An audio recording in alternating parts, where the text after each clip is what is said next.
and welcome to the 2023 Live Bummies Awards, featuring me, Luke Mueller, the great John Nurin, the only one who's at the actual ceremony, and of course, Jake Mueller.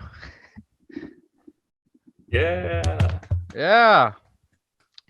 Insert applause in post. Yeah. We need more energy in the background. But yeah, I don't know, John. Do you want to do your jokes first, or should I do my joke first? Here, since I have two, so I'll do one first, and then you go, and then I'll do. All right. We'll alternate. Yeah. Okay. Well, yeah. Welcome to the second annual Bummies Awards, everyone. I'm just looking at the audience. This is the setup. The audience here. Wow, a lot of great looking people here. You can see to my left, to my right, behind me for some reason. But yeah, I mean, we're here to celebrate the movies of the past year, the good and the weird and the bad and the hair. And there's so many great movies that came out this past year. And I myself actually I made a movie too. I haven't told you guys about, but it turns out I'm gonna have to change the name because it was already taken. But my movie was about a pirate with a stutter. It was called RRR. Wow, that brought the house down. So I'll have to talk to my lawyers and I'll have to change the name. But Dang. RRR. He went for that one. That was really good. That was a good one. That was a good one. That would have received. All right. I'll do my joke, and then I'll make a joke about your joke. All right, my joke. Great way to set up jokes. My joke's ridiculous, but hey, look, John Nurin's here. Hey, hi, everyone, look, it's John Nurin. Look at him.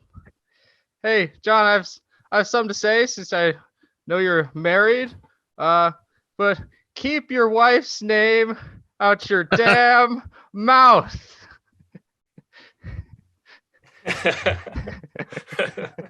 That's it. I couldn't decide if I should be mad or laughing uncomfortably at that. Yeah, you should have give him a death. Don't be calling your wife G.I. Carly. Yeah. G.I. Carly. At first, Will laughed, so maybe I should laugh. Because in this scenario, it can't be like I have to bring up the joke, so like it can't be me being the one who brought up the joke, so you had to have called her GI.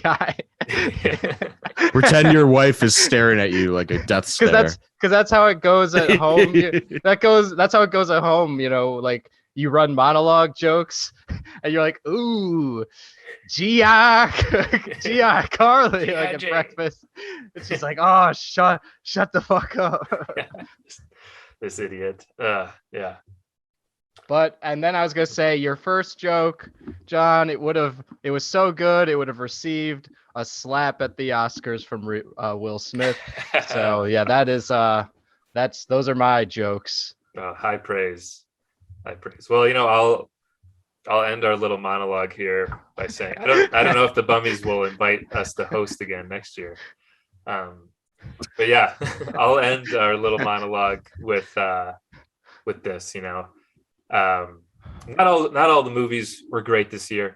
We talked about some bad ones in our worst of episode. So I thought of some, maybe more accurate titles for some of these not so great movies that came out this year. One of them, Amsterdam, more like Amsterdam, that sucked. Right? Nice. And boom. I've got a few more here. I've got a few more roasts. Oh, you got more? Oh, okay. Yeah. Of Amsterdam? Not just Amsterdam. I got all of them. Nobody's safe. And the King of Sting is here. So White Noise. That was another one that came out this year, kind of mixed reviews. But White Noise. More like I'd rather listen to a white noise machine for 2 hours than this crap. You got one for Don't Worry, Darling?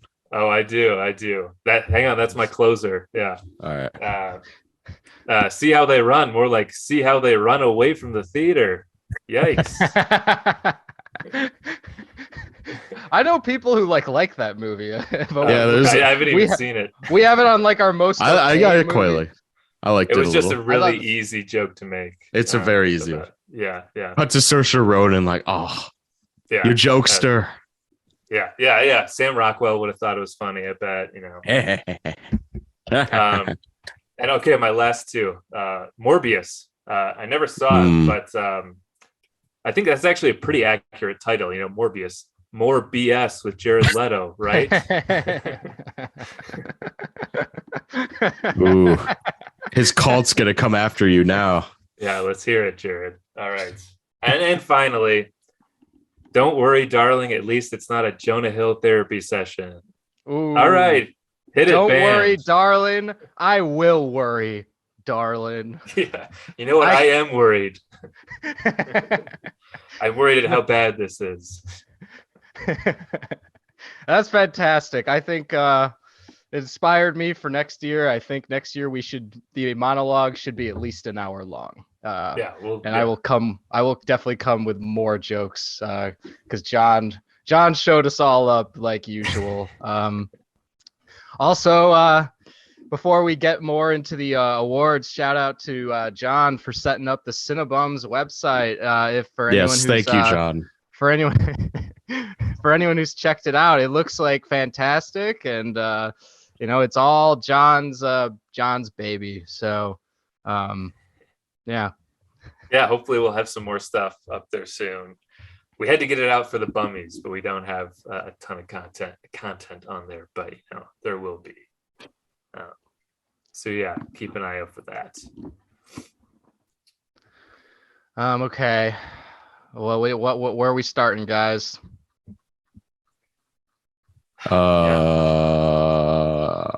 What's after best hair, whatever that is, could be Funniest the performance. funniest performance. Yeah. Okay. All right. That's a great segue, in fact, because unfortunately we couldn't nominate John for what just transpired because it's that'll have to be on next year's Bummies. But yeah, for our funniest performance of the year, I this is something that the Oscars I wish definitely had. It would just it's just like a fun category, and there's always a lot to choose from. And so our nominees this year for our funniest performance, we got Margot Robbie in Babylon.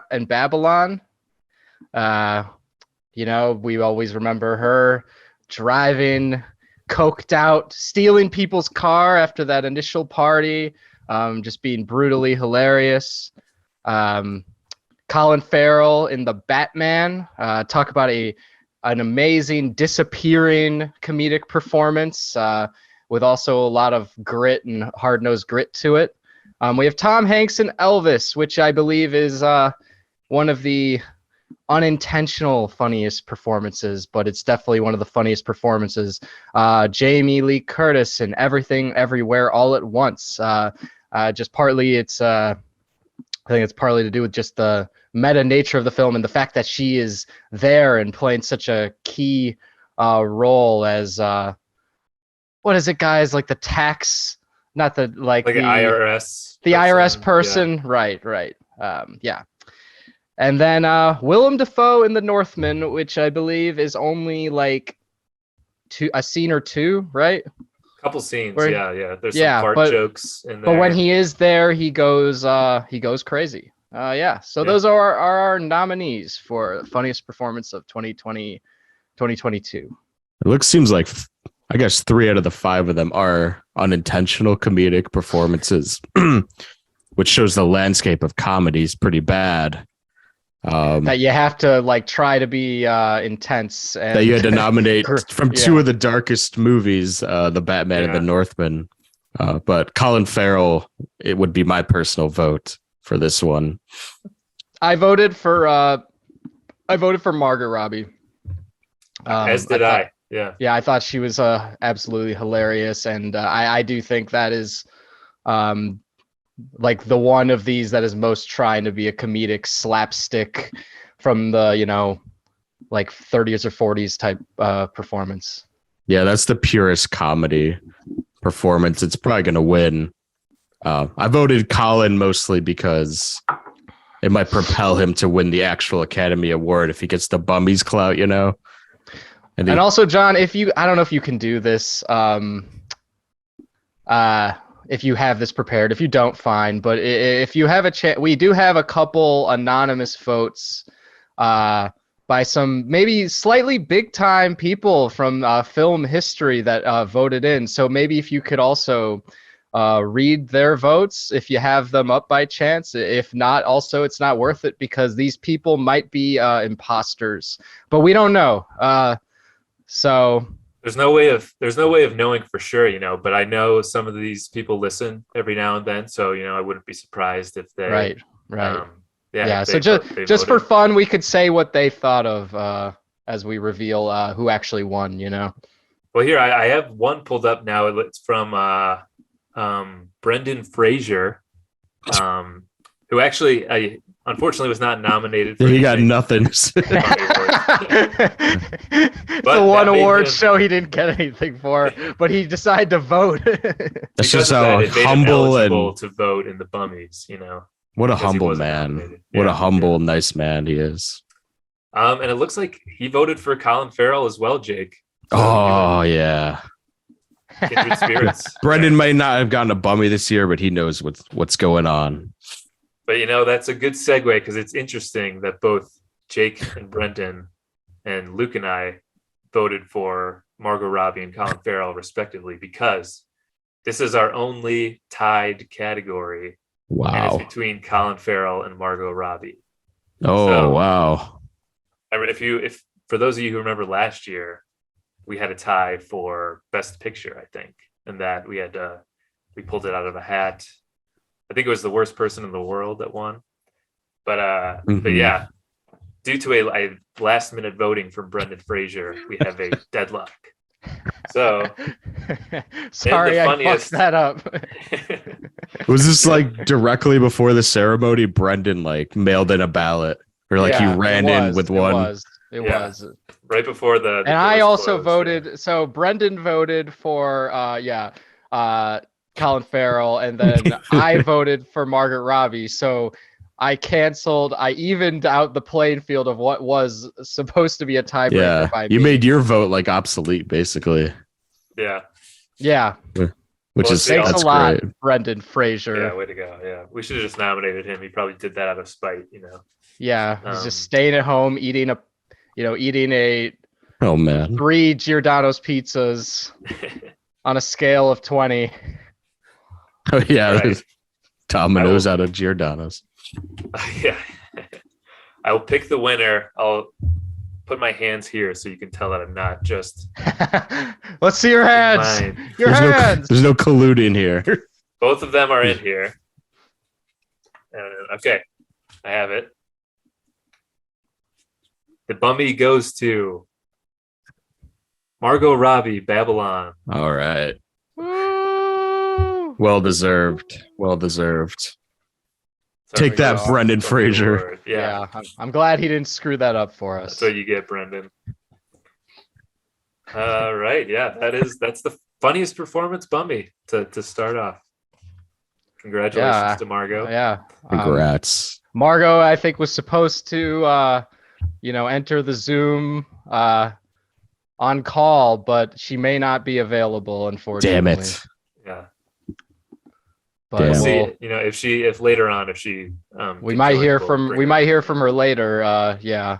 She might call in to yell at John for those Amsterdam jokes. Pretty ruthless. Yeah. Amsterdam, Margot Robbie was the only good part of this movie. You might get slapped by Margot, John. Yeah. That's what I get. Keep Amsterdam out your damn mouth, John. She sounds like she's from Wolf of Wall Street. Yeah, it's her. It's like a mix of her and that of Babylon. Yeah, what you doing, John? She has an East Coast thing. Yeah. She's from like New York. She's so great at that East Coast shit. Yeah. You know what I just thought of is last year we had like the worst Italian accent. this year we could have done another accent themed category with Margot Robbie and Oh yeah, Hanks. Tom Hanks, Yeah. whatever he's doing in Elvis. And even Banshees Yeah. of Inisherin. I know they're all Irish, but their Fucking- accents are still great. Yeah. Yeah. All right, so let's go to best musical performance then. And we'll skip best picture for later, I'm assuming. That seems like the best move. Yeah, let's not do it Yeah. second. That sounds like Yeah, that's very anticlimactic, isn't it? All right, best musical performance. We have a top 25 film of the Cinebums here. We got Jennifer Lopez, in Marry Me. Just hit song after hit song. She's the emotional crux of the movie. I just have to say, marry me, say yes, marry me. That's the only lyric I can remember at the top of my head. wow. Austin Butler for Elvis, who unlike Tom Hanks, completely disappears in his role, and the songs are electric and vibrant and incredible, and he still to this day sounds like Elvis because he was so entrenched in that role. This is a good one. Miles Teller for Top Gun Maverick. That for that one scene. Yeah, this at is the kind bar. of this one's pushing it a little bit. You know, if Teller wins, you could almost say it's a travesty at the Bummies. But at the same time, he does look really dope in that one moment. But it's just like that one moment, and it's also it's very like indulgent of the film. To be like he's gonna perform what his dad performed in it, Yeah, I mean we shouldn't downgrade Miles Teller though. I mean that he probably won't stack up to these guys, but no, he won't. Yeah. That being said, I think Brendan Fraser may have voted or Yeah. Miles Teller, something like that. That's something you would do. Yeah. He's quickly becoming something he'd do. the Will Smith of the Bummies, right? And of course, last you got Natu Natu and RRR. The front runner at both the Bummies and the Academy Awards. Just one of the best songs released of the year, in my opinion. And a very vital point in the film, kind of strengthening their relationship. And truthfully, you could have picked like 4 or 5 songs from that movie, and I feel like they would have just as much of a chance. But I feel like Natu Natu is the crowd favorite and also just technically the best song and dance number of the movie. It's quite amazing. So all right, those are the nominees. Jake, wait, do you know who's like performing at the Oscars, like the live song? That is it like Hold My Head by Lady Gaga, or is it RRR? Yeah. All those. RRR is gonna Natu Natu is gonna be playing. Oh, that's so Top dope. Gun Maverick, Lady Gaga. There's the song from Black Panther, which is amazing. Actually, Rihanna performed that one. Oh wow. Those are the only ones I can remember, sadly. But those are the only ones that truly matter. There's probably some Pixar, Disney bullshit that I'm forgetting, but yeah, those are the ones. So yeah, John, if you want to read the wait here, how about who we voted for first? Oh, that we each did. Yeah, I did RRR, Natu Natu. It was also RRR. Yeah, I think I've may have voted RRR. Maybe. You sure you didn't do J-Lo? No, I didn't. Your Brendan vote was Austin Butler, Elvis. Oh, never mind. I voted Austin. Oh, Butler, okay. Which so makes was sense. Brendan Fraser's. Okay. Never mind. I thought I changed it up there, but yeah, I voted Austin Butler just because it was good. He's Elvis. That's all I got. No arguments there. But RRR would have been a close second. Yeah. Well, Jake Lloyd might have voted for Miles Teller. See, Jake Lloyd, he was a Natu Natu guy, actually. Oh, swept the board. So I think we may have said Natu is pod racing, man. Yeah. I was gonna say. So we may all right, we have an idea of who may win then. Well, yeah, okay. So this was actually a runaway for a while. for RRR, and then there was a last Oh, it's minute keeping push you the up Austin all Butler night. camp. Like, Yeah. He's refreshing the ballots all night. ah, ah. And then with the last minute Luke and Frazier votes, Austin Butler made a bit of a jump. Let's see who the bummy goes to.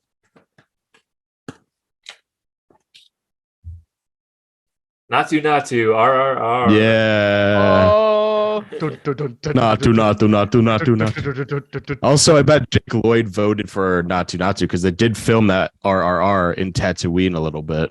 Fun fact. Oh, really? Wow. They did some of the exterior shots in Tatooine, and he was lucky enough to see the production. Yeah. Oh. Mm. Yeah, he's still hanging around there. He's still there. Yeah. He's just grocery shopping and then saw that they were filming some musical performance. Yeah. Yeah, it's it's hard like to beat I like Not To. sand in RRR. Yeah. I actually like the Plenty of sand here. Yeah, it's hard to beat Not To. That is such a Juggernaut, right? just a banger of a musical performance. Yeah. Yeah, maybe like Butler as a one-man show, is like carrying it, but the musical choreography and the actual music itself in RR is like, as a full production, I think is objectively the best one. Just like all the percussion and the energy and the fact that it goes alongside amazing action sequences and just brings the energy and the theme of freedom to the movie. I think it's worthy. Yeah, I'm happy it won. It's also like the only pure musical, quote unquote, thing that we came up with versus like a biopic. For sure. And, for sure, yeah. Yeah. So other things are almost posing as a musical. I think that you could definitely say, like in our category coming up, where we only have 2 nominees, Babylon, I think you could almost say is a musical in a lot of ways, especially in the ending that is very Vincent Minnelli singing in the rain, American in Paris in a way, even though it's not a breaking out in numbers. It has the musical vibes and inspiration. Yeah. It's structured and edited like a musical, just without the exactly. Did we can this category? Or is it actually? It's not on the ballot. The musical category this year, just because it wasn't last year. We had a good amount, but well, sorry, folks. I'm reading from the rough draft ballot. Yeah, it says next to it, not enough musical categories this year? Question mark. Yeah, that was my note. I think that's a good. Yeah. All right. Well, where are we? Skip that one. Where are we moving to next? Probably to the most okay movie. I love this one. So excited for this one, yeah. Okay, so our nominees for the most okay movie, and boy, are there always a lot of okay movies. It would be Windfall, which I did not see. I don't know if either of you guys saw Windfall. Yeah, I think did. Yeah. John and I touched on that in the worst of maybe. I remember talking on the podcast pretty recently, but yeah, that was a very disappointing watch, mainly because of the cast, because you had Siegel and Plemons and Lily Collins, and that's a good director. He's like one of the Duplass guys, and this was like supposed to be his big breakout movie, and it was just kind of like very, very mediocre. Nothing to really even discuss. Like perfect for this category. All right. Yeah. And the next one is Emily the Criminal, which I watched, and it's okay. It's definitely okay. But I for me personally, I would put it slightly above average. But I think it's also, when you hear the title Emily the Criminal, you just like definitely think it's very fitting in this category. Yeah. I don't know if you guys saw it or not. Yeah, I did. I agree with that. Skip that it's one. Decent. Yeah. It's decent. She needs to make the rent, so Emily becomes a criminal.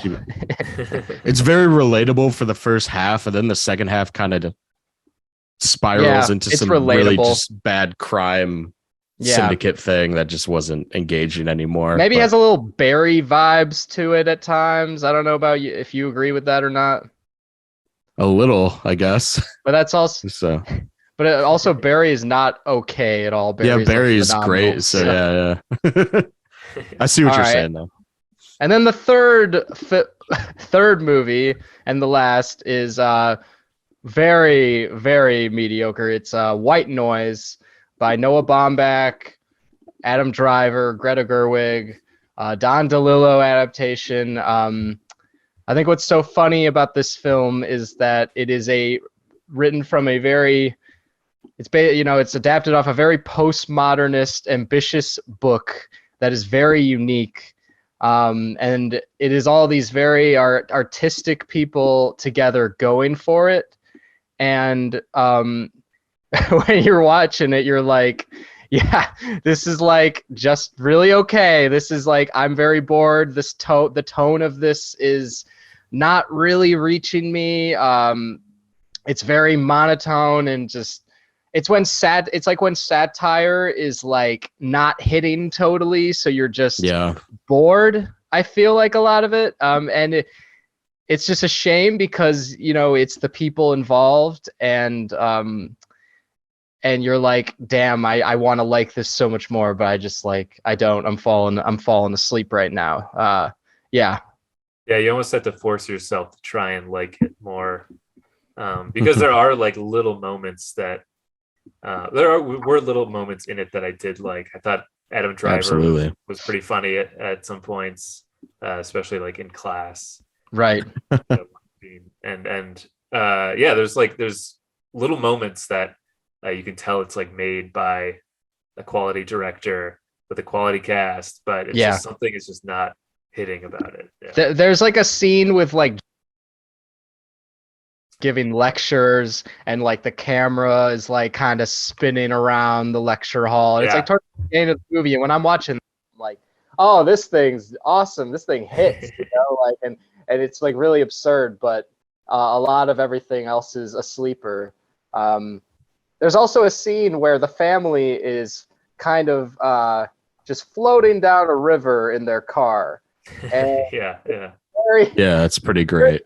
And it's kind of good, but also during that scene, I was like, I'm like falling asleep because I don't feel any stakes right now to any of this, Yeah.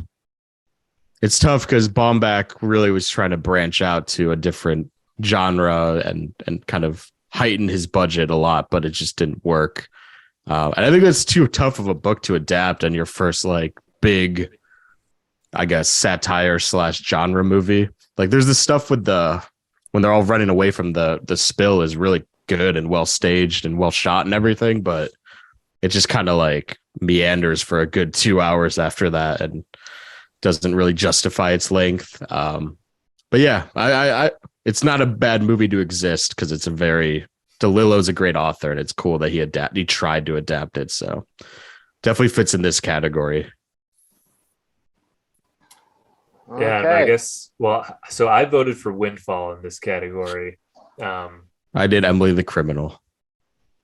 I'm pretty sure I voted White Noise. Ooh, and all over the map. Brendan Fraser, though, might have voted Emily the Criminal. Let's see, are these ballot? Are we counting the other like 20 people? Because I know a lot of people that voted. Are all these votes taken into account right now? Oh, every vote is individual. Yeah. So everyone who voted counts as one. So, okay. Democracy. So yeah, even our non-celeb voters, they're right. Same amount of power as we do. We're shouting out all these fake people, but like there are like I have a lot of friends who voted, so I just want to make sure they're getting in there. Yes. Yeah. All right. There were some anonymous celebs that snuck in there, but the majority of them are all listeners, and everyone's vote is equal. Yeah. Except for Brendan Fraser, maybe. Yeah, besides the Jake Lloyd and Fraser. Yeah, Jake Lloyd. I kind of set it off on a bad note. He created a bad vibe. So yeah, okay. I guess here we'll go into we'll just give away the award. So the most okay movie. Let's see, I forget about the tally for this one. Oh, this one was close as well. This one was very close between Emily the Criminal and White Noise. Let's see, the bummy goes to Emily the Criminal. Yay. Congratulations to Aubrey Plaza. She couldn't join us here tonight, unfortunately, but I won the most okay movie award. I'm sure she would raise her eyebrow and just stare us down for a good 2 minutes. There's a video of her, maybe Jake, you know exactly what it's from, but she's on stage at some awards show from maybe the past weekend or recently, and she's in the middle of the crowd of like everyone celebrating from winning something. It looks like Spielberg might be on the stage too, or somebody, and Aubrey Plaza's just in the middle of it, and she just looks like so mad, like to be like in the middle of this crowd on the stage or something. I don't know, just looks like kind of annoyed. It's I think that was funny. it might have been the SAG Awards or something. Yeah, I think I saw that. She was wearing like a really like amazing dress, and she's just walking around stone faced all night. It was pretty good. yeah. Even though Aubrey Plaza was in our most okay movie of the year, I will say that in The White Lotus, she was phenomenal. And also in terms of style, Aubrey's got some style this year. I think she went on like Jimmy Fallon. I'm like, she looks like she's trying to look like Ana de Armas and Blonde, but like her own version of it and stuff. So even though she was in the most okay movie, that is not to say Aubrey Plaza is still winning out there, in other ways. Yeah. Mm-hmm. Yeah, she's still getting dubs. She's in the new Guy Ritchie movie coming out with Jason Statham this week. So maybe didn't you also say that looks terrible? It looks awful. But I'm saying she's working with high quality filmmakers. So all right, I get excited though every time I see that because she's like alongside Jason Statham. She looks like she's killing people. Like it looks kind of fun. Yeah, she might be great in the movie. Yeah, that's what I'm saying. Like can't write off that just yet. Right. And she's in the Coppola movie too. So. Yeah. She might have an insane year coming up, and we're gonna eat crow. Emily the Criminal is all a part of the plan, guys. It's the bigger picture. Yeah, I don't think she can hear us. I don't think she can hear us talking about how okay Emily the Criminal was over hearing someone write her $1 million checks. Yeah, constantly. I'm sorry, I can't hear you. It's a burn on us. Yeah, it truly is. Roasted. Yeah. How much you guys making for this award ceremony? Like 0? Emily the Criminal. I don't know if you guys see Barack Obama's like top 10 movies. Yeah, he liked Emily. But it was on there. Oh, wow. So yeah, we might be starting beef with Obama as well, awarding this. Oh, we don't want that. We can't. Also, a little personal connection. Don't want any drone strikes on on the bummies. Yeah, cyber attacks on the new website from all these guys. Also, a little personal connection Jake and I have to Emily the Criminal. Jake and I both, are living away from our family, away from home. Ideally, right? We've talked. I think Jake said he's talked to our family a couple times over the holidays since we weren't back. And every time, he would talk to our family, what someone would say, "We're about to watch Emily the Criminal," and he just said that it happened like multiple times, like over the course of, a year.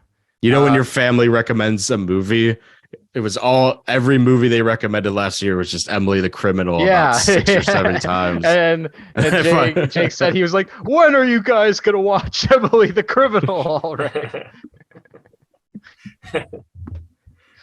Yeah. So that's the personal story about Emily the Criminal. That's our personal connection.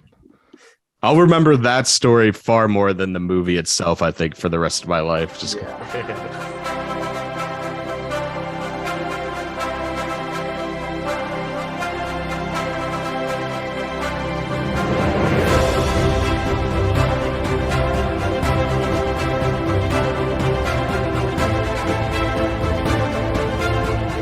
So again, this is my personal favorite category of the Bummies. I think it has the best pool of applicants that we have in the entire spreadsheet here. It's the best everyone fuck off performance. And last year was just a barn burner of great nominees, and we have the same thing this year. We have Daniel Kaluuya in Nope, which if you've seen the movie, his performance speaks volumes about everyone else fuck off. He's very stoic and quiet and doesn't really give in to anyone's agenda ever.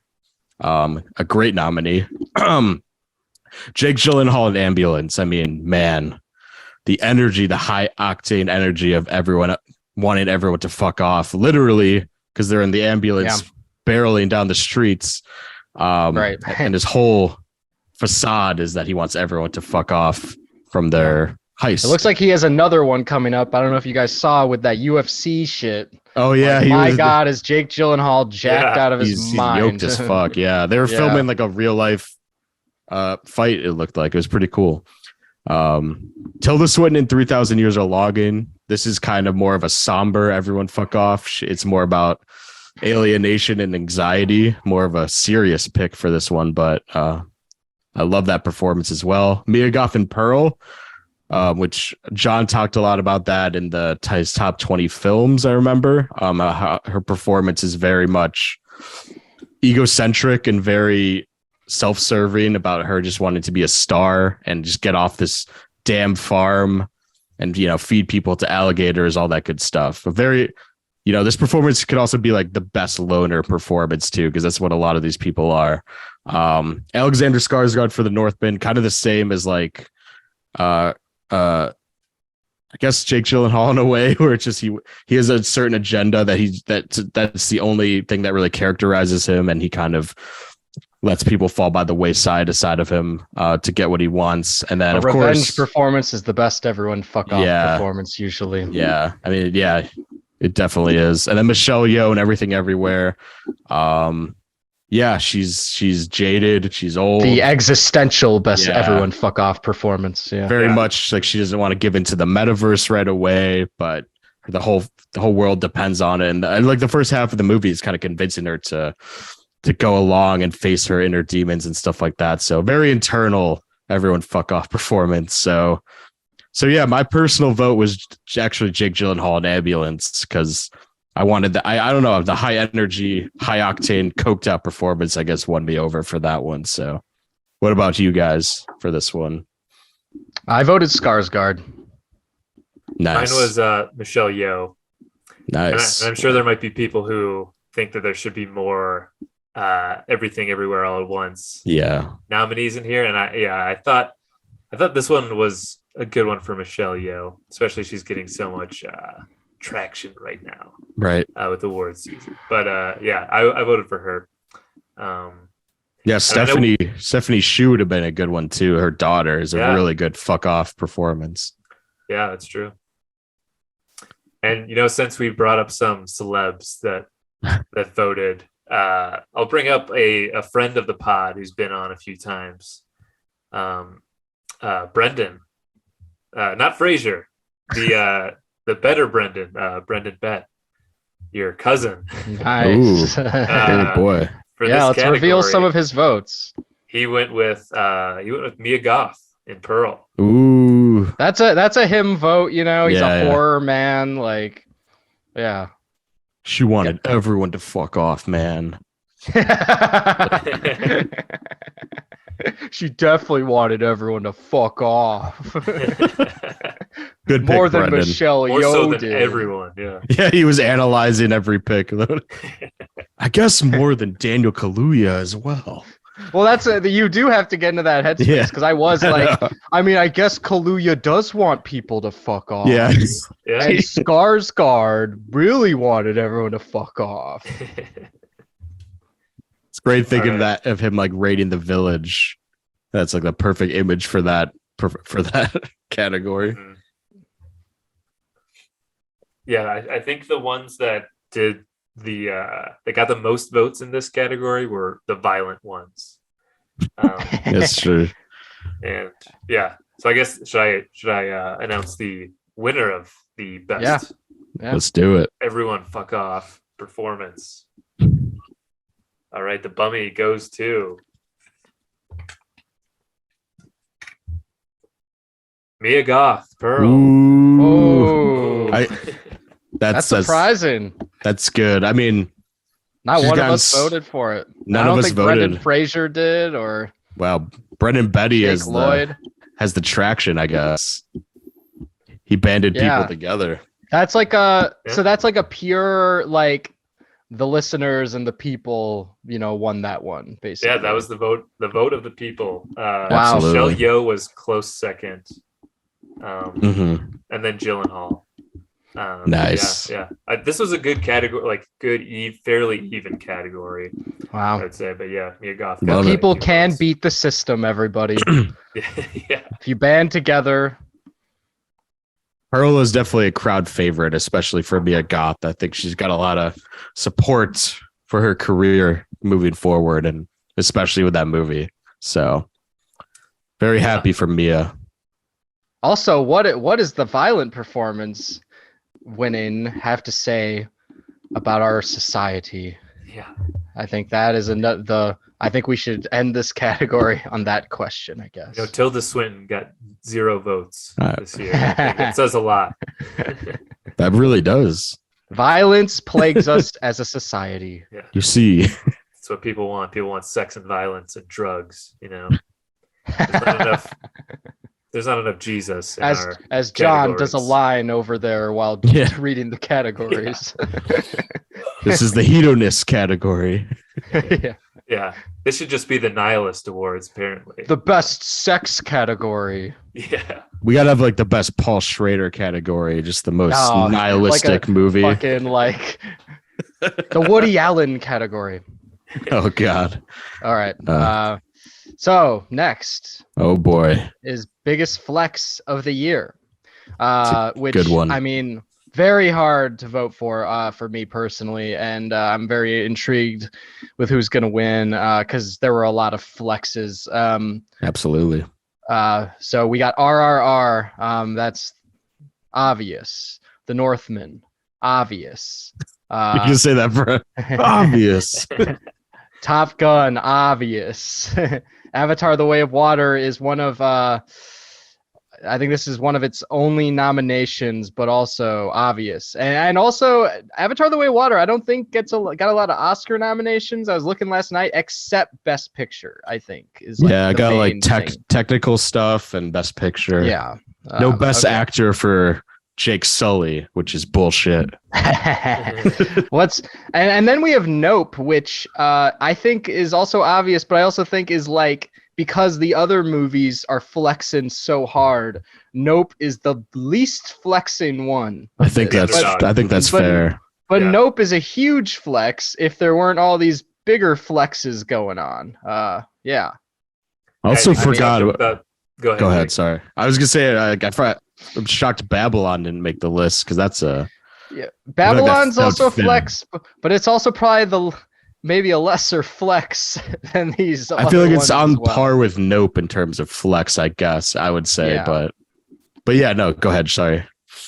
I think we talked about this in our best of episodes, but that there were more like quality, big blockbuster movies that weren't just like Marvel movies this year. Right. I think a lot of these are like that. Definitely. Just like big movies that weren't associated with, well, besides Top Gun and Avatar, weren't associated with some sort of like comic book superhero type fanboy character. For example, the Fablemans could have made the list of biggest flex. As a flex. Make a movie about your family at 80 years old. That's a big flex. I mean, I don't think that's as like obvious of a one, but I definitely was watching it personally as like, I was like, it was hitting on all levels for me. So, and for me personally, that's definitely a flex. A huge personal flex, that one. Yeah. David Lynch could have got a nomination for Best Everyone Fuck Off. Oh yeah, shit. Yeah, that's a good idea. That's Snubbed me. He literally tells me from the horizons. I made the whole point about the horizons. Biggest flex. Yeah, I mean, the dude inhales practically an entire cigar in that scene. Yeah. Yeah. All right. Well, yeah, this was another very close category. What'd you guys vote for this one? I voted I was Top RRR. Gun. Top I Gun. was also RRR. The obvious choice, I guess. Yeah, this was one of the most balanced categories. But all right, let's see. The biggest flex Bummy goes to Top Gun Maverick. Whoa. America wins again. Hold my head. It's gonna be okay. Dude, I mean, I voted for this mainly, like, this movie has, it's like scene 2 or something like that, after it does like the initial like Boom. crawl, it does the Top Gun crawl, right, that everyone loves. It's like the main thing from the original everyone likes is how good it looks. But then scene 2, Tom Cruise is like literally just flying over the Earth atmosphere, and they're like, he's the fastest man in the world, and it's just like so visceral and insane, and it only goes crazier from there. He flies through 2 pilots like this in a training exercise while AC/DC's, I'm pretty sure, Thunderstruck plays. It is like just because of the all the flying stunts and everything. I felt like this is such a flex on just like what they're capable of doing. And also the bigger picture, the fact that Tom Cruise saved movie theaters with that movie, I feel like that's the ultimate flex. The fact that it stayed in as long as, say, a Spider-Man movie would have stayed in theaters. It's still in theaters too nowadays. Yeah, it's crazy. Yeah, it's crazy. Also, I was driving to Death Valley National Park with a friend, and we were stopping to see sights, and you could hear like an F-18 or whatever, or one of those just flies over us.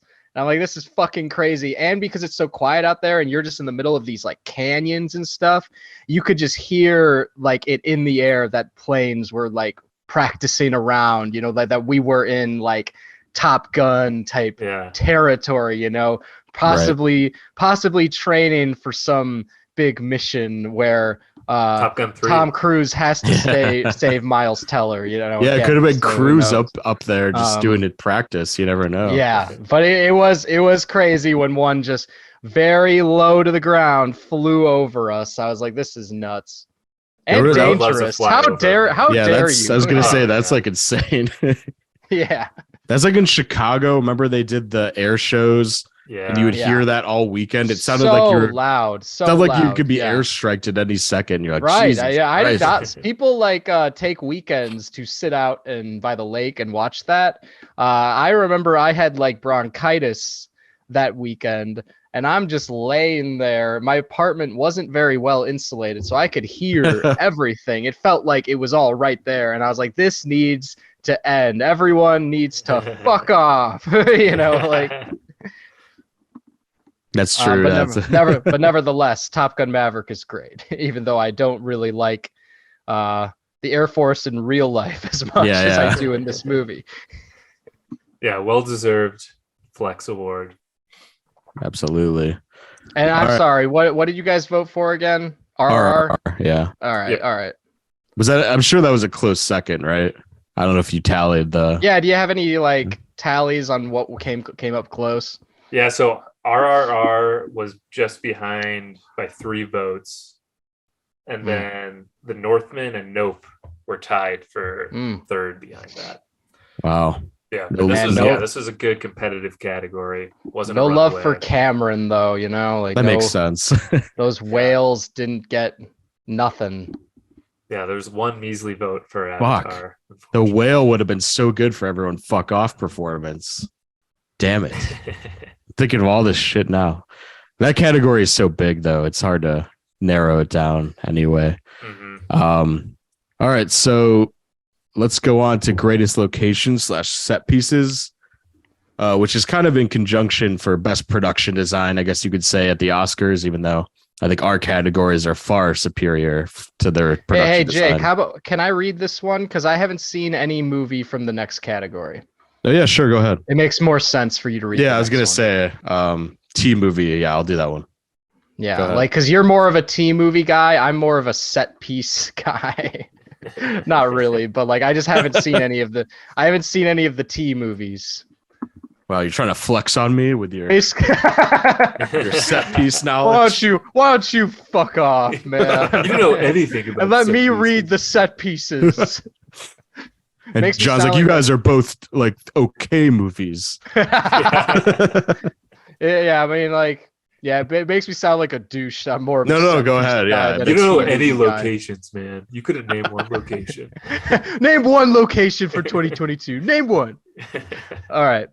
So great locations and set pieces. I think being that we're saying a year where big movies and blockbusters were there, obviously there's gonna be a lot of great locations and set pieces. The first one is the first nominee is The Coast off of Avatar: The Way of Water, which is a very broad location and set piece. I mean, the coast, meaning the whole ocean in Avatar: The Way of Water, which is exactly a vast, crazy thing. The thing that Cameron literally spent a decade creating in his little giant studio, might I say. I think it's that, but also their little bungalows on the beach and all that stuff. Right, yeah. It's like their home base. So like compared to the first movie, the tree would be like the comparison. Yeah, it's all like revolved around the colony. Tree. Yeah. Okay, so the next is the farm from Nope. Which we know is good. It's very self-contained there. The next is the mansion in Glass Onion,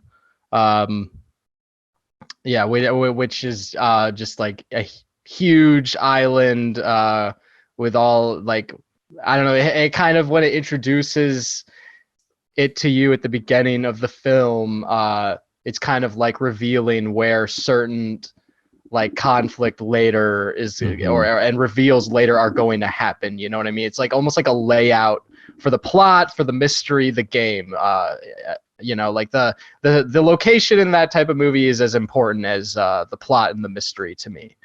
And next is the ambulance from Ambulance, where and also I think you could almost you could add on to the ambulance that like the that LA is like also part of like an ambulance in LA that is just never stopping, kind of like in Speed, you know what I mean? Yeah. And like how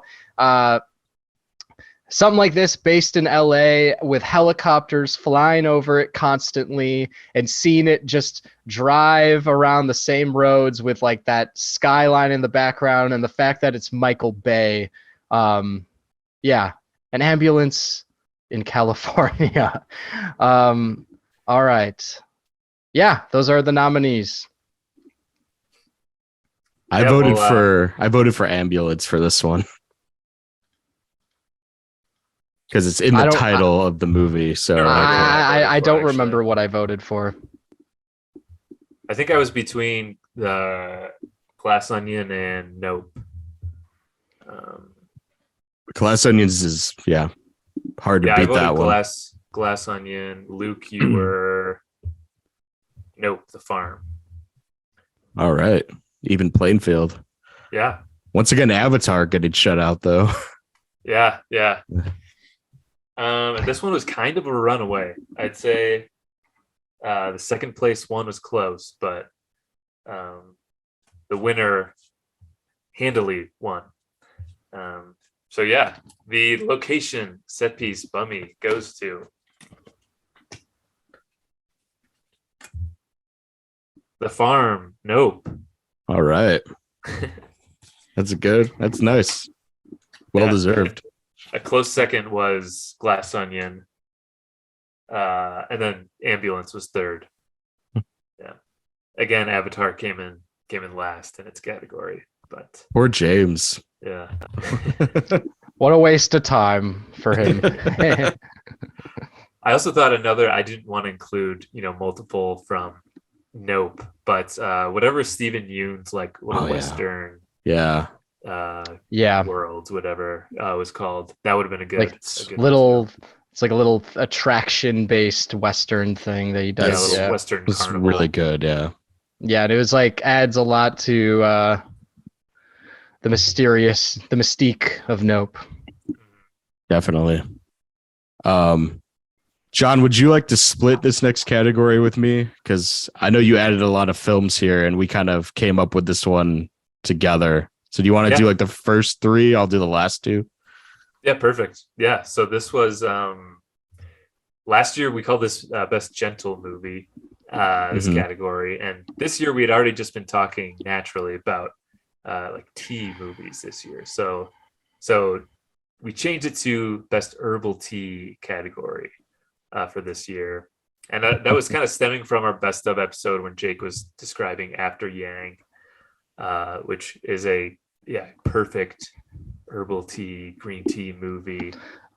Might I say, I'm glad you added herbal tea because I drink tea from time to time, and I was drinking some non-herbal tea recently, like black English tea by First Street. Breakfast. Oh, English breakfast by like First Street, that like very base, like the cheapest brand you can get for that type of stuff. That must taste And like I do ass. not like this. I do not like this English breakfast tea that I bought like a year's supply of. I like. Oh no. This herbal tea, but herbal tea. I miss herbal tea because I have this terrible black English breakfast tea with me right now. The thing with English breakfast tea is like you might as well be drinking coffee because it's the same caffeine content and it tastes so similar, just worse than coffee. Yeah, it tastes worse. I never got why it people makes me drink like that. really hungry. It like hurts my stomach. Like I it get goes so many right stomach through me. problems from that. Yeah. It's so acidic, and it's meant to be drank with breakfast, so I think it just clears you out for food and stuff. It's a weird tea. It's not at all soothing like herbal tea. I thought I was gonna be cool like the Beatles, but instead I'm miserable with my English breakfast tea. Yeah, I wonder what kind of tea they were drinking in Get Back.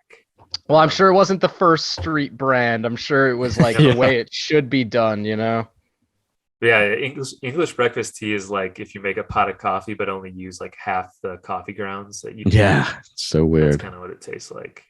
Yeah, I'm particular about my caffeinated tea. You have to be. Yeah. These are herbal tea movies, so they give you nice warm feelings. It's a nice relaxing thing at the end of the day. They give me a lot of good feelings. good vibes, optimism, hope. Absolutely. And yeah, so After Yang, a great, nice, family innocent movie for this category. Marcel the Shell, another one. Very calm. These movies are all very calm, and it's like the opposite of the Biggest Flex category, pretty much.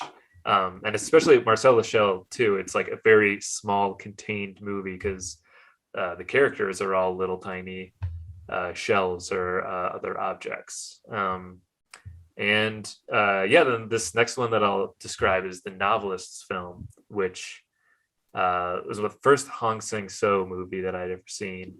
Oh, that's what that is. Yeah. Yes. I haven't seen it yet, unfortunately. Me neither. Yeah. And this one is perfect for this too, because basically the entire movie is people sitting around a table drinking tea or coffee. So, and talking about art and life and everything like that. So it's it fits perfectly with this category too. And Jake, I'll let you describe the next ones because I haven't seen either of those. Yeah, I added those too.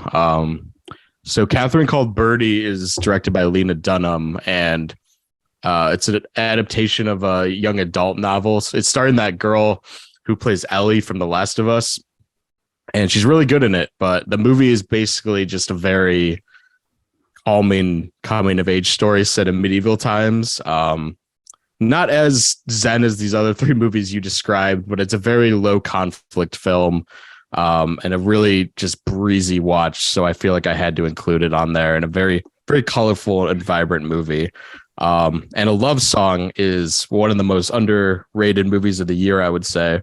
It's basically just about a nomad woman played by Dale Dickey waiting for her lover to arrive at this lake that they said they would meet at. And it's just an all-in-one night movie about two people spending time together, playing like acoustic guitars, eating ice cream by the lake. Just a very therapeutic watch. And I know it has no chance of winning because no one saw this movie, but I just highly recommend that everyone watches A Love Song if they're looking for a very relaxing experience. So yeah, those are the nominees. I think they're all very fitting for this herbal tea category. Yeah, absolutely. And I guess I voted for Marcel the Shell. This one was my favorite tea. I voted for Marcel the movie. Shell. I haven't seen any of the films. I voted After Yang because it's Colin Farrell owns a tea shop in that film. Actually, maybe I voted for After Yang. I forget. I voted for one of the ones that I want to see really badly, which is those two. I really want to see both of them. Yeah. You voted for Marcel the Shell. Yeah. Yeah. All right. Yeah. And I guess I'll calmly reveal the winner of the best herbal tea movie. A little ASMR. The bunny goes to Marcel the Shell. Yeah. Marcel the Shell with shoes on. Yeah. Very deserving. Very deserving. Yeah. And this one, Jenny Slate. Yeah. I'm a big fan of Jenny Slate too. I think she's a very just relatable, down to earth person. Very funny and self-deprecating too. But yeah, this is a very sweet movie where you're just really rooting for this inanimate object to reunite with its family. And yeah, this was kind of a runaway category too. Marcel the Shell got a lot of votes. After Yang was in second, but really it was tough to beat Marcel the Shell. Absolutely. Yeah. Tough to beat Marcel the Shell. Marcel's just a juggernaut. Yeah. Yeah. You can never. Very it's a very kind of a 180 for the next category. Just So pure next- negativity. The next category is I'll skip it, right? Yeah. Okay. I'll skip it, which I will say I skipped 3 out of the 4. The fourth being the one that I added, and I saw it actually, and I actually kind of liked it. So I thought you did like that one. Yeah. Yeah, so I don't really have a good reason for adding it, but I think it is like it's one of those movies where you see the cover and you're like, yeah, I'll definitely see that. One of those where you like look down on it immediately. All right, so the first one is The Gray Man, which is known as like the Russo brothers, like trash action Netflix movie with Ryan Gosling that everyone was like, The Gray Man sucks. Like I heard it sucked, that like I never saw it. Yeah, I never saw it. Me neither. I'd never heard a movie be so like ravaged this year than that movie. Yeah, everyone just hated The Gray Man. Yeah. The next one would be Black Adam, which is right, The Rock, DC, right? Yeah, Rock superhero movie. Yep. Look, no one really sought that one out. Every time I saw that trailer in the theaters, I definitely was like, or if it was like playing, you're watching basketball or something, you're like, this is sponsored by Black Adam. Like, yeah. No matter how much advertising they try to put through your brain, you'll still be like, yeah, I'm not. I know I'm not. Like, no matter how hard you try, I know I'm never gonna watch that. You just see so many ads that it doesn't even seem like a movie. Like it just seems like it's advertised. It really doesn't. Yeah, not at all. Kind of like The Lost City, which I did not skip. The Lost City's got so much abuse on this podcast. I hate The Lost City. The Adam Project. I'm not sure. What is that again? I could talk about that one. Go for it. I think I added that one. So that's the annual Ryan Reynolds movie that we have to add to the a Ryan Reynolds movie direct to Netflix. This was directed by Sean Levy, who directed Free Guy and Cheaper by the Dozen. And this is like, I skipped this in a heartbeat because it's like a stupid time travel movie that with terrible effects and has Mark Ruffalo and Jennifer Garner in it as well. I just heard horrible things about it, and Ryan Reynolds is like an easy skip, which I'm sure you guys can get on board with. Like the lost city of actors right now, because he is just like, he is pure product at this point. Yeah. I'm tired of the shtick. Yeah, I am too. All right, and then the last movie, like I said, is Ticket to Paradise, which is a movie I actually watched and kind of liked. Yeah, it's charming. It's nice. It's where George Clooney. It's such a basic white people movie. Oh my God, George Clooney and Julia Roberts. They are divorced. They're divorced, and they have a daughter together who ends up going off to Bali, like a lot of white girls do nowadays. And she marries a guy out there, and it plays along the little of like, oh, we are now in a third world, country. We are giving up like all the bullshit we have in America and stuff like that. And George Clooney and Julia Roberts, they go over there to try to get her to like stop this. Like, don't move to Bali, don't throw your life and education away. And they end up like very formulaically rediscovering their love for each other there.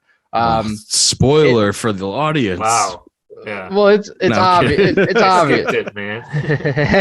That's the one we skipped. I guess I didn't skip it with that synopsis. But yeah, a lot of the movie there has like such like, they have such like obvious like banter there where like Roberts is like, I hate you. And I know. George Clooney's like, I hate you more. And they're just like bantering, like, I don't want to sit by your father on the plane ride. Like, it's all this just like dumb shit like that. Yeah, it's like actually kind of, I kind of like it. Wow, what an incentive. But actually, it's not too bad. It's stupid, but it's very watchable, I will say. You mentioned the Bali stuff. Like, that stuff is so like kind of like very cringe. It's very cringe and like borderline offensive to anyone who lives in Bali. I feel like watch that movie because it's like a third world country, and then the family she integrates with are like super kind of wealthy for that area. It's just weird. It's a weird commentary about the country. And there's like a scene where it's very cliche where, do you want to can you guys hear me still? Yeah. You were cutting out a little bit. Yeah. Sometimes my mic be doing. I can tell sometimes when it's doing that. But like, there's a scene where she's like talking to the guy, like the daughter's talking to the guy that she's fallen in love with, and he's like, "Would you like to catch fish?" And she's like, "That's what we do. We get up every day and we catch fish just for us. We are not in America anymore. We live a simple life where we live in Bali, catching the fish that nature brings to us." Yeah, I didn't like that at all. That's it. Yeah. So what's our winner for I'll skip it? All right. Well, what did you guys? Oh, right. Yeah, I voted for the Gray Man. So did I. Yeah. I don't remember what I voted for. Again, could have been any one of those Netflix movies. Yeah. This one came down to the wire until our last minute ballots from Lucan B. Frazier. But the bummy for I'll skip it goes to Ticket to Paradise. Whoa. We were just talking about. Wow. Unexpected a little bit. Yeah, it was kind of a sleeper. Yeah. I will say though, guys, it's kind of good sometimes. It's not definitely not the worst movie. Yeah. Maybe don't skip it. Yeah, that's all right. This one was really close to The Gray Man and Black Adam were right behind Ticket to Paradise. Figured. Yeah, I'm just so tired of like I voted for Gray Man because I just can't take those like generic Netflix action movies that go up like every 3 months. There's a new one. So Yeah, I watched the given all of first those. 30 minutes and the action was like so terribly put together, and the movie just looked like shit from a cinematography standpoint. And I was like, I'm out on this one. The Russo brothers could fuck right off, if you ask me. Not a fan, but kind of counter opposite to what I'm saying, though. I guess let's move on to the reasons the Oscars shouldn't ignore the technical awards category. And that's kind of referring to the fact that they don't air any of the editing or the cinematography or any of the like really niche technical awards, which I always enjoyed. So I guess we're making up for it here, to celebrate those unsung heroes that don't get enough shine. So another Babylon nomination. We got Babylon for editing. Like we had mentioned before, it's edited so pristinely to the beats of a musical, very calculated and very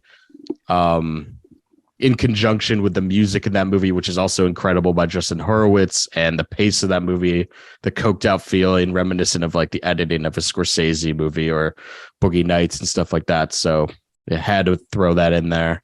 Nope, cinematography, like you were saying before, with the set piece, I think the cinematography is a big reason why that set piece is so memorable. Just the scale and the density of the sky and everything is so evident in that movie and so memorable. Like there's images I'll never forget, and just creating that scale and using like Spielbergian tricks. I feel like it's one of the best shot movies of the year. But another one is Decision to Leave, which is on our ballot.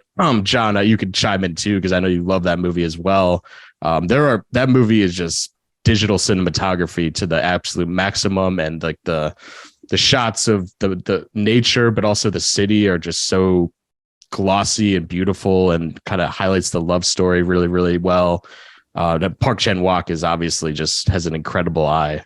And I would frame a lot of those shots on my wall if I could.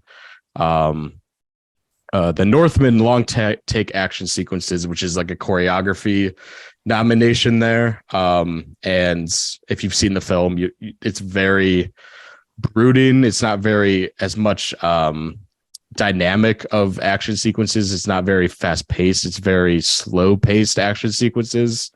They feel like they could be like 30 minutes long because they're so paced so interestingly. And yeah, the choreography and just Skarsgård's commitment to the physical nature of those sequences are incredible. I can't say enough about those. Marcel the Shell, stop motion. You gotta always nominate a stop motion movie, I think, every year for a technical category. You could arguably say Pinocchio deserves it as well. But yeah, Marcel is, I think it's interesting because they blend like natural cinematography with the stop motion of the shells and all the little objects that come in throughout that movie. And John, I'll let you do All Quiet on the Western Front, because unfortunately I have not seen that movie yet, and I'm sure it looks beautiful based on this nomination. Yeah, as you started to describe the category, I realized I forgot to include that in the ballot. But an honorary nominee is All Quiet on the Western Front, which I'd say that was probably the biggest standout of that movie.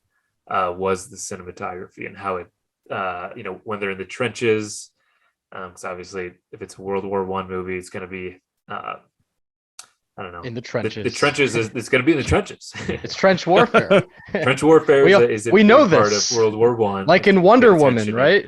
Yeah. Oh my God. That's where I learned, first heard of that. And I think there was a clip that got shared a lot on social media and YouTube that a lot of people were talking about, at least that I saw, was the scene where these German soldiers see these tanks for the first time sort of emerge from the fog, and just like striking terror in these soldiers. And so yeah, I think that was like the strong point of All Quiet on the Western Front, was the cinematography and how. Is there like some paths of glory, like through the trenches, like dolly shots or whatever, where they're just like long takes through the through the trenches, that sort of thing. There's plenty of long takes through the trenches where it's really showing like how chaotic and terrifying it must have been in there, especially when you're like they're going through these trenches, and I have no idea how they can tell who's on their side and who's not. And there's just shit's flying everywhere. Everyone's covered in mud, and it's takes through the trenches. Chaotic. Yeah. We gotta have a trenches award next year. We're going through the trenches again. The camera's going through the trenches. That is really all I really know about World War One, though. If I break it down, that's all I think about is trenches and a lot of people died. A lot of people. Yeah, and like death toll is 15 insane. million people died. Whatever the line is. What'd you guys vote for technical awards? I voted for Babylon. The editing in Babylon was so on point to me. Yeah, it's so good. I voted for decision to leave cinematography, but I would have voted for Babylon too if I had 2 votes. And I voted for Marcel the Shell stop motion animation. For this, this was another tight race in this category. I gotta find. Oh, here it is. Okay, well, the bummy for reasons the Oscars shouldn't ignore the technical categories is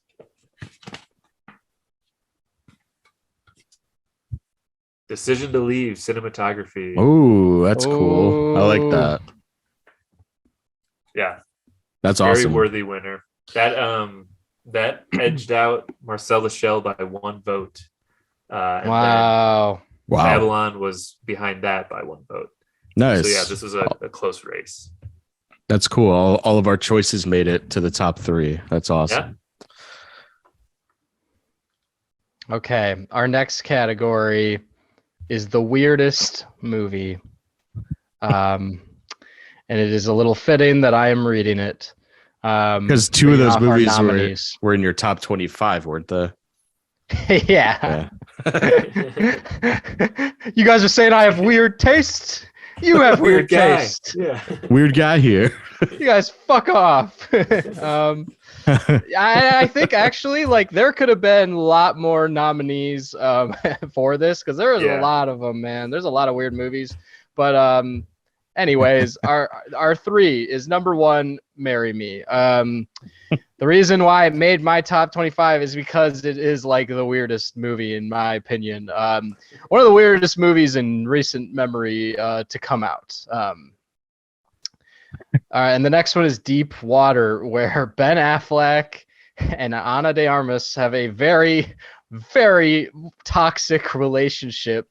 And I guess it made my top 25 personally because I thought it was so funny how shitty this couple was to each other. And I thought I guess this is not me like describing why it's weird and why I liked it, I guess. But I think Ben Affleck is great casting for something like this where he's just very mad at his wife for flaunting around him, and he's just like developing this very repressed, borderline violent hatred. This is a very weird movie to exist, and the fact that these 2 giant stars who actually have a lot of clout right now, it's almost like Affleck's like, wow, my wife is gonna be with Owen Wilson. All right, I'm gonna do this random ass Owen Wilson movie with Ana de Armas. I'm jealous of Owen Wilson right now. Yeah, I was gonna say that's cool. I forgot that they're both together and they both have weirdest movies nominations. Yeah, exactly. They chose some weird projects.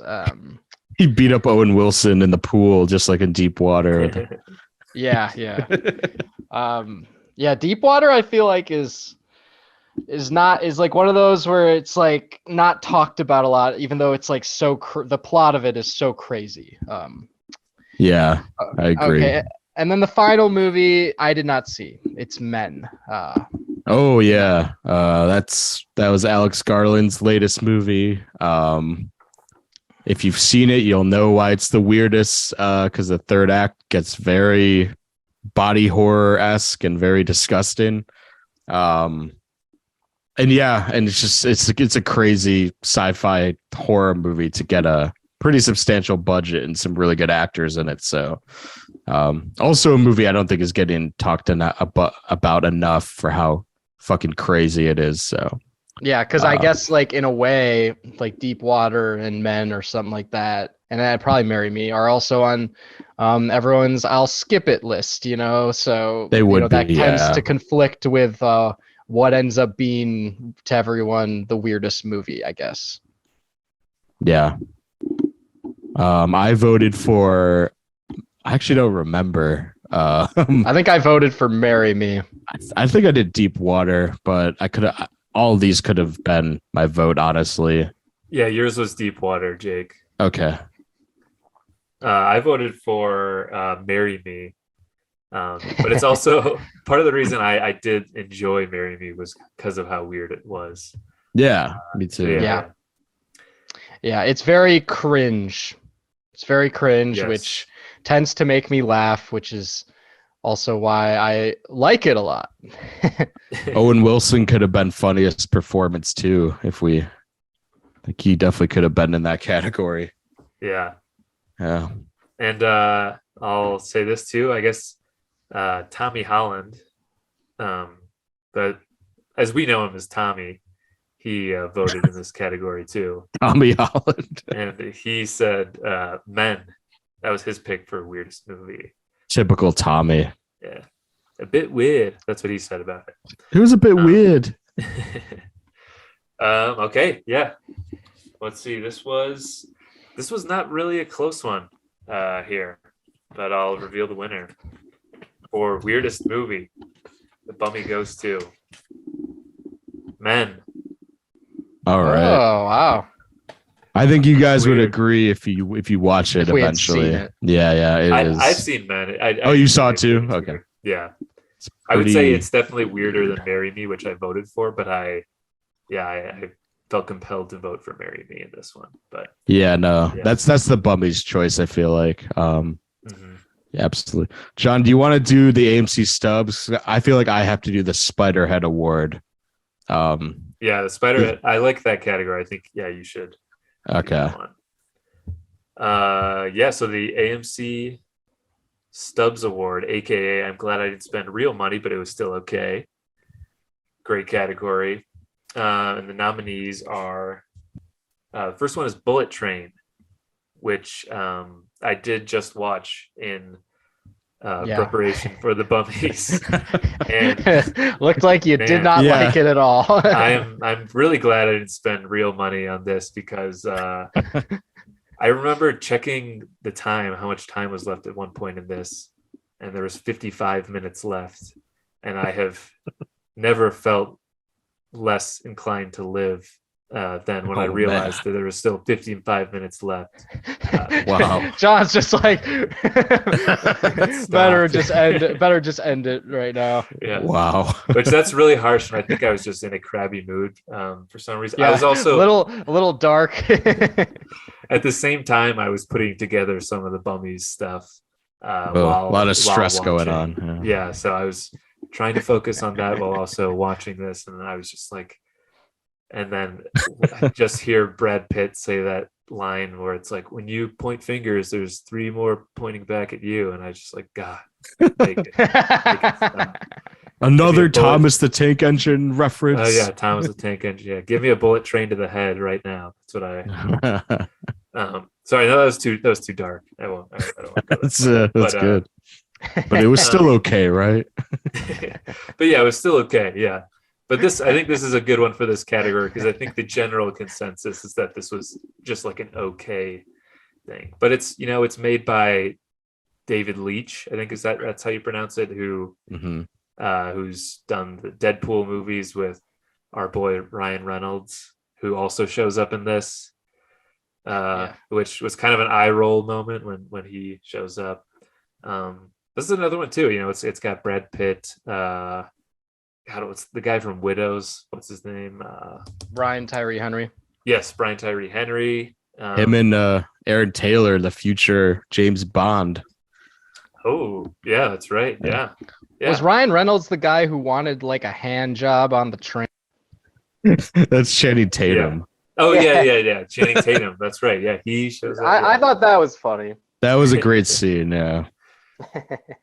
And yeah. So this was one that I was really glad I didn't spend money on. But there were two more films in this category too, so I should get to those, I suppose. But See How They Run was also one. I did not see this one, but it's fun. It's a fun little romp of a decent, mystery. It's decent. I don't think we needed it, but it's No. decent. Mhm. Saoirse Ronan is really funny in it.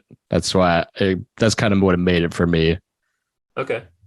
Yeah, I mean, this is Saoirse Ronan and Sam Rockwell, who are both two of the more popular actors working right now, I'd say. And then the last one is I Want You Back, which it's another nomination for Jenny Slate. And yeah, I forgot about that movie. Jenny Slate and Charlie I Day. like this movie. Yeah, I like this movie. I don't think it's like that bad. Like, I think it's more respectable than the other two. Just because like it's not trying to do much necessarily, like Bullet Train which is trying to do too much, you could say. But I also could see, like it was okay. It's definitely okay. Also. Yeah, no, I liked I Want You Back, and that's the thing. Yeah. Like, obviously, Bullet Train wasn't my nomination for this category. It was already set in stone, and I think for the most part, people liked Bullet Train more than I did. I Want You Back was definitely not a bad movie, but it's one of those where it's like I'm not gonna go to the theater and spend $10-12 to go see it, but if it's on Hulu or something, I'll for sure watch it, because if it's a rom-com with Charlie Day and Jenny Slate, those are two very likable people. So absolutely. Is that the movie where Pete Davidson is like talking about crack at that party? I think he jumps off a house and into the pool, and he's talking about drugs, and then he's like, "Oh, now you're thinking of crack, bro." Yeah. I was like, always the line. Yeah. I voted for Bullet Train, I believe. Actually, no. Maybe See How They Run. I'm starting to lose my memory. I don't remember what I voted for. Jake, you were See How They Run, and Luke, I Want You Back, which is also my vote. All right. Yeah. Okay. Yeah, and let's see. This one was kind of a runaway train in a way, if you catch my drift. But the bummy goes to Bullet Train. Congratulations to Bullet Train. very begrudging for John to say that. Yeah. I guess. Damn it, I can't win them all. I'm gonna smear Bullet Train in the press tomorrow, but that is the AMC Stubbs Award, aka I'm glad I didn't spend real money, but it was still okay. Alrighty. So I will do the Spiderhead Award, which is also known as the biggest drop in quality for a filmmaker. Just a reminder, Spiderhead was directed by Joseph Kosinski, who did Top Gun Maverick, and this movie was released like maybe a month after that movie came out. So truthfully, he should win this award, but I feel like it was more fun to think about 4 other ones that could possibly beat Spiderhead. Michael Scott said that once, I believe. Michael Squat. You remember Spiderhead? Yeah, that was the most. I still don't entirely get that. I don't get that joke. I don't either. I always remember. It's interesting, but like in terms of like that, like whole roast. No, yeah, it's weird. Out of everything that's said, it's like almost like something that would be in the deleted scene. Yeah, it's like a deleted joke. Yeah. But it made the episode, I've just seen The Office so many times that I just remember a really throwaway line like that. So yeah, there's not even, they don't even follow up on it. It's just like, it's just like, and that's it. Yeah. And then Dwight goes on stage like, how dare you attack him like this? Yeah. Anyway, good old Spiderhead. It's maybe an Office like writers cast inside joke. I think it know. must be because I have no idea what it means. So biggest drop in quality for a director, Amsterdam. We've talked shit about that quite a bit. I don't think there's anything left to say, except I don't think any of us really like David O. Russell. So I feel like this is more on brand for him in a way, but still like awfully horrible to for any like quality director to release a movie like that. Don't Worry, Darling, which I feel like might be the juggernaut here because that was a clear, like really strong first feature with Booksmart. And then this was like really questionable Hollywood directing. This is like, will she get work again after this? Yeah, you know? she has a movie shot right now that I think is going to be like her comeback movie, some gymnastics biopic. But will it like, you know, like out of how people perceive her now after this and like what we expect, like, you know, I'm now like a little cynical. Like I've become cynical where I'm like, oh, like there's no way the chances of this being another respectable one are like lower now. You know? Booksmart could have been a big fluke for her as a director. You never know. But Don't Worry, Darling is one of the worst films of the year. So it's pretty crazy drop. The Bubble, I mean, Judd Apatow has definitely been on a cold streak, but it kind of went from like making okay movies to downright the worst comedy in years. And so that was pretty discouraging. And the fact that he just made a COVID movie. I think John mentioned that he was so over the whole COVID gimmick last time. And like, Judd Apatow kind of doubled down on that concept and was really unfunny movie and sad to see him and, like we said, Adam McKay just falling off the map. And White Noise, we talked about, big drop off for Baumbach, and hopefully he makes another movie about yuppie New Yorkers to sort of save his career and get back on track with where he was at. I voted for Don't Worry, Darling, I believe, but correct me if I'm wrong. I'm pretty John, sure I did too. I think I did, yeah. Yeah, I think all three of us were Don't Worry, Darling. But this one, I like this category a lot. This is a new one this year. And this is the one I think I thought about the most before voting too. Because, again, like you said, Amsterdam, I didn't pick because I already didn't really like whatever came before American Hustle or Joy, whatever he did before. The Bubble, I feel like Judd Apatow hasn't had as many of his big, great comedies that he's done in the past. And White Noise too. I actually White Noise I like the most out of all four of these, so I didn't think it was like as big of a drop. But then I loved Booksmart, as did so many people, and so that's why I went with Don't Worry, Darling for this, because I was gonna put The Whale, but I know you guys hadn't seen The Whale, so I felt like I was just kind of beating up on Aronofsky and Brendan Fraser. But that's definitely a big contender for this too. Like you said, there's a lot of contenders you can think of just going down your list. But what did Aronofsky do before The Whale? He did Mother, which I personally really love that movie. But he's tough, you know, like I think all of his movies have mixed reactions, so it's hard to be like definitively this was a drop because people do love The Whale. So a little messy for that one, but yeah. True. All right. Well, this one it's kind of close. Not really. There's a clear winner though. And the Bummy for the Spiderhead Award goes to Don't Worry, Darling. Yeah. Pretty wild. Yeah, I personally, after Don't Worry, Darling, I can't trust her judgment anymore. You know what I mean? Like if you're in that type of headspace to make something as out of touch as this movie is, I can't see why your next movie would be brought back down to earth. You know, like I think the next one is a good chance it'll be on the I skip it category of my personal brain, just because I can't see like why she would rebound to something normal again. I don't know.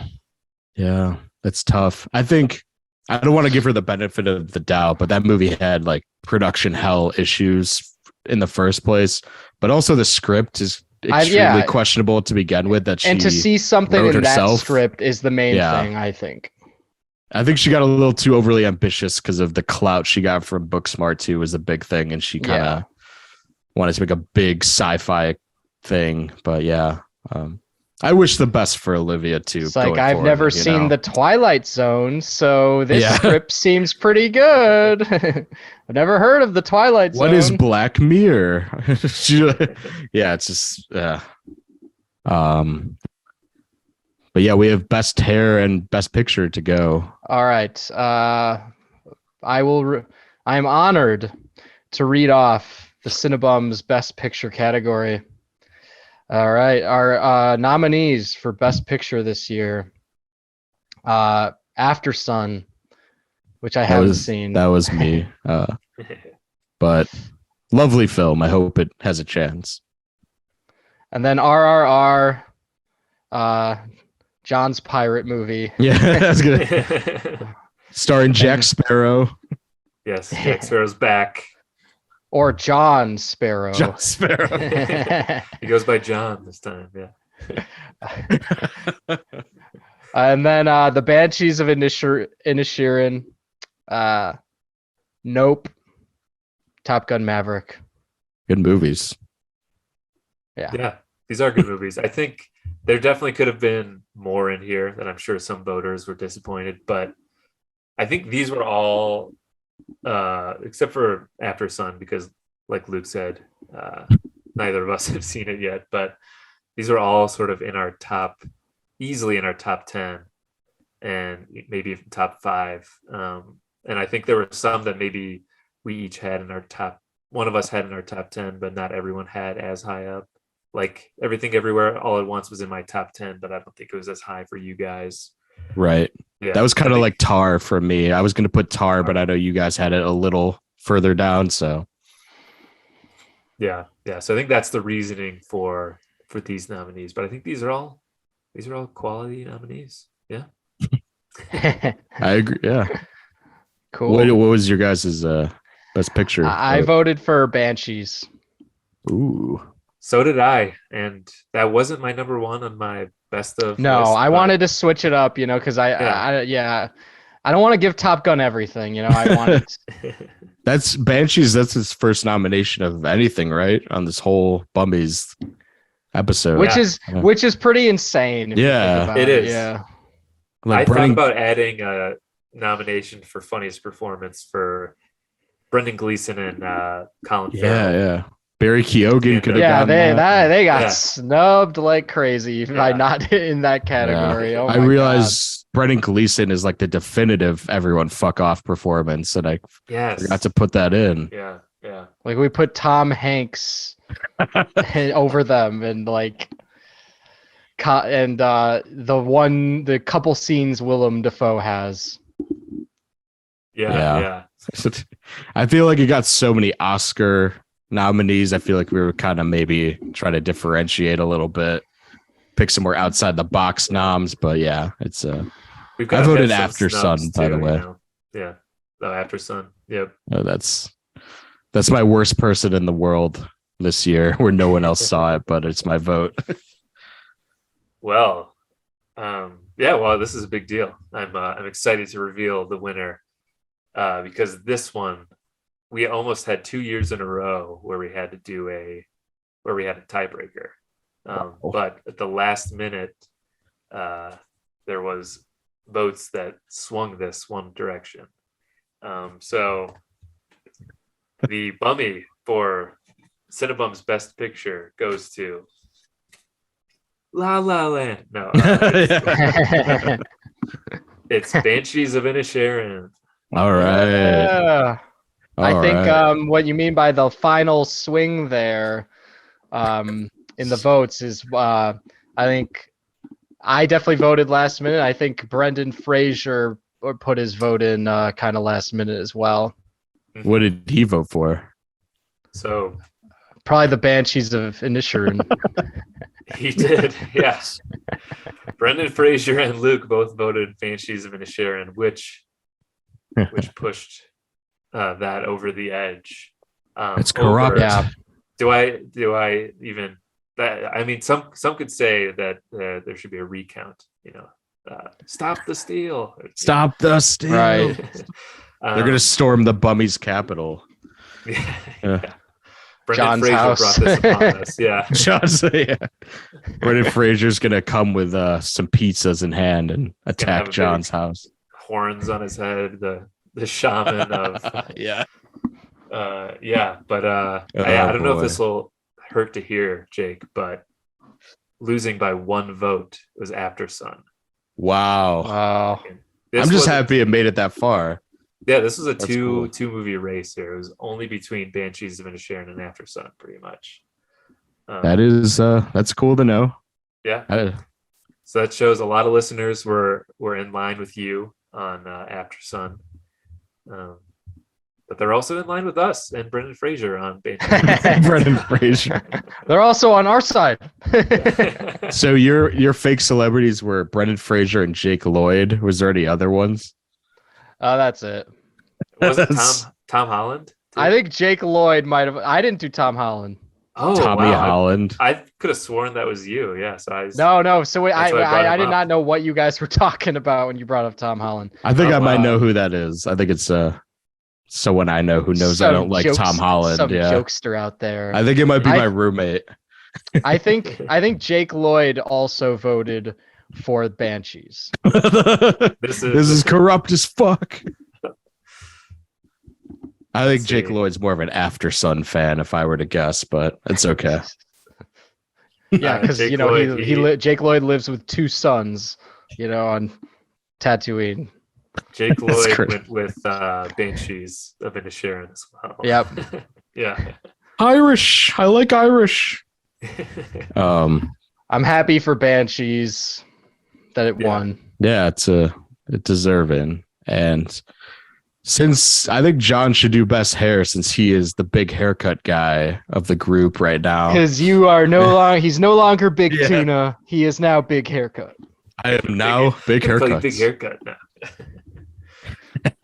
I was thinking about this Andy Bernard line last night, and I was cracking up to myself. It's like, fuck, I don't even remember it anymore. It's where he's like speaking in a southern accent. They're about to play that game, and murder he just mystery. says, yeah, and he says something really. I don't remember it. I had it last night. Never mind.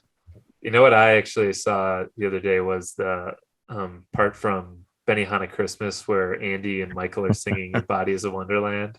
And Yeah, that's great too. that what a Yes, musical I performance know. there. Just they're both like trying to harmonize, and it's just Michael's like singing voice is so funny. How it's like him talking but like louder in a way.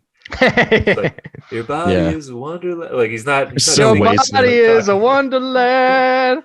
Staring at the wrong girl. Yeah. Yeah, that's then when the he other- realizes it's the wrong other girl. waitress- And he's like, Okay. looks at her confused. He's like, am I Yeah. singing to the right one? Where's my girl? Yeah. Where's she hiding? All right. Well, yeah, we have come to the biggest award of the night, which I can't remember who won last year. How come, John? But it How was come? it was a big deal. Someone from House of Gucci must have won that one, right? Oh, right. yeah. Yeah, probably. House Yeah. of Gucci was all over the awards. Yeah, that one A like lot of nominees. Yeah. A lot of There's people a are lot like, of- fuck that movie. Yeah. Well, it seems so long ago that came out, but yeah, best hair. This was, this was a very competitive category. Ooh. A lot of votes all across the board here. The first nominee I'll start with is Timothy Chalamet in Bones and All. Still have yet to see Bones and All, but I've seen the hair. And, Same. it's like a messy. It's Timothy Chalamet's kind of regular hair, but really messy and dyed a little bit.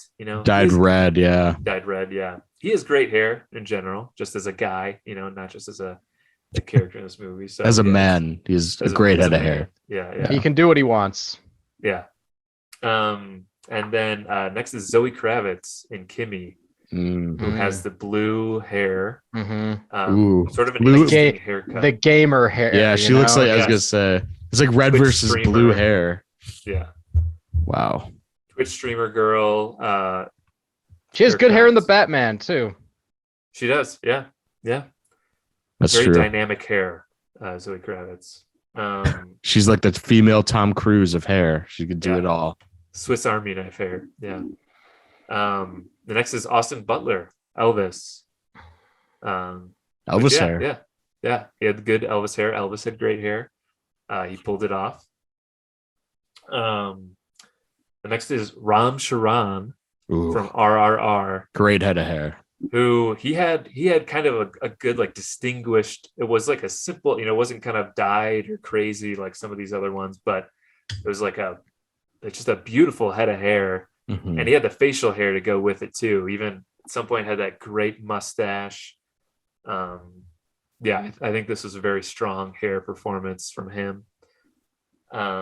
And then finally Greta Gerwig in White Noise. Those beautiful curls. Which I thought was the best part of the movie really is that, and I'm ashamed that the hair had to go to waste, because the movie around it wasn't as interesting as her hair. But Greta did a great job of growing that shit out and really sticking to the fact.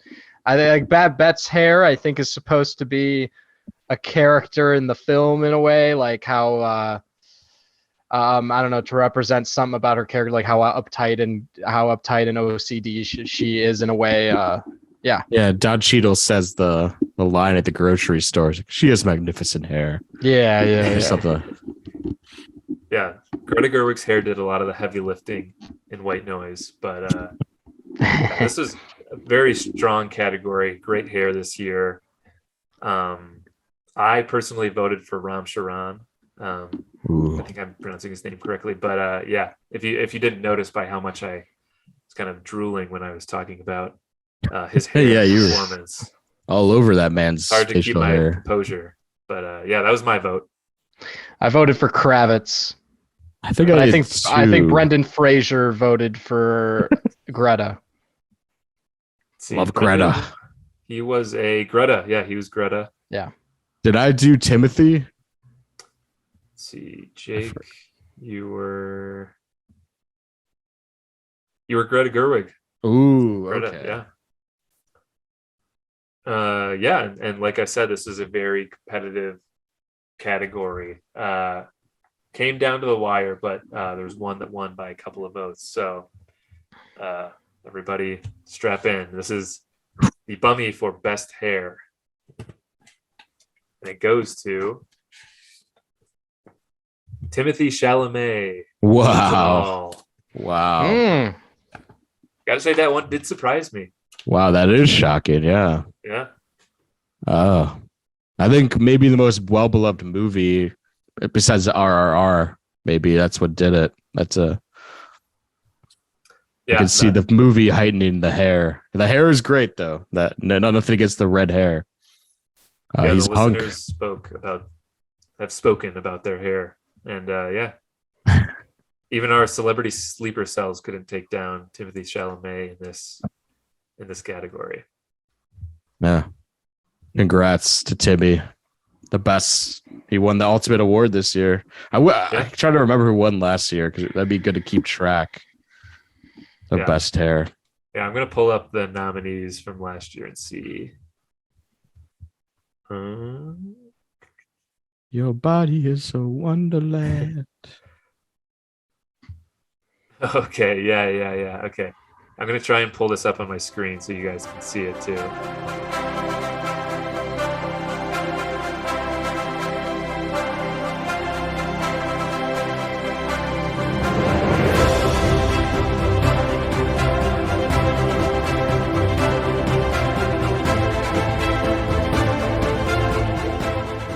There we go. Nice. Okay. Oh wow, it was the last duel people. Last Duel, forgot about that. Yeah, with Oscar Isaac in the Ben Affleck. card counter. That's a great group of hair.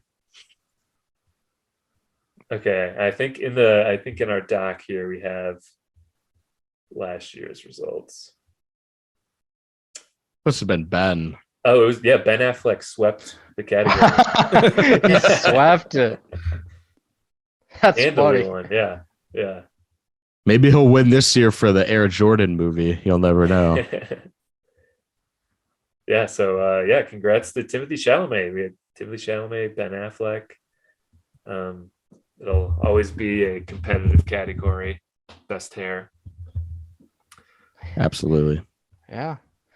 Well, that, folks, is the 2023 Bummy Awards. That is what we have to offer to you and the film landscape. Congrats to all the nominees and everyone. Well, all the winners, I mean, and all the ones who didn't win. They can all fuck right off. Anyone who didn't vote in the ballots can fuck off to and everyone else, everyone who didn't vote for this, screw you. You freeloaders. Yeah. Thank you to Brendan Fraser for voting. I'm sorry we weren't able to have Margot Robbie on. We'll figure out what happened with that.